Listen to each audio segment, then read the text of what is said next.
అనుష అని మేము హన్మకొండలో ఉంటాము. మేము ఈ సెకండ్ ప్రెగ్నెన్సీలో హన్మకొండలో బయట వేరే ప్రైవేట్ హాస్పిటల్లో 9 months ట్రీట్మెంట్ తీసుకున్నాము. ఈ ఫైనల్ సిజేరియన్ కోసం హన్మకొండలో గ్రావిడ్ హోమ్ అని కొత్త హాస్పిటల్ వచ్చారని మాకు తెలిసిన వాళ్ళ ద్వారా తెలుసుకొని ఈ హాస్పిటల్లో డాక్టర్ గారు రమ్య మేడం గారిని విజిట్ చేయడం జరిగింది. యాక్చువల్లీ మాకు 5 years బ్యాక్ ఫస్ట్ పాప అప్పుడు సి సెక్షన్ అయింది. మళ్ళీ ఇప్పుడు కూడా సి సెక్షన్ మేడం అని వస్తే లేదు మీకు కంపల్సరీ నార్మల్ డెలివరీ అయ్యే ఛాన్సెస్ ఉన్నాయి, మేము ప్రయత్నం చేస్తాము, మీరు నమ్మకంతో ఉండండి అని చెప్పేశారు వాళ్ళు. కానీ మేము సి సెక్షన్కే ప్రిపేర్ చేసి మా ఓన్ ఒపీనియన్ ద్వారా సి సెక్షన్కి వెళ్ళాము.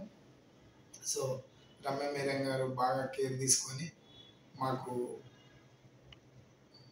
సిజేరియన్ 100% సక్సెస్ఫుల్గా కంప్లీట్ చేశారు.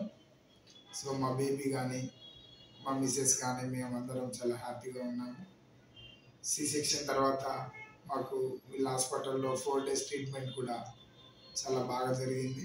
ఎలాంటి ఇబ్బందులు లేవండి, హెల్త్ఫుల్గా ఓకే, బేబీ కానీ మదర్ కానీ ఓకే.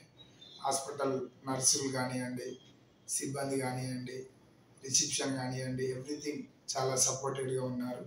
గ్రావిడ్ హోమ్ అంటే యాక్చువల్లీ మనం ఒక హోమ్ ఇంట్లో ఉండి ట్రీట్మెంట్ తీసుకున్నట్టే ఉంది. మాకు చాలా బాగా నచ్చింది.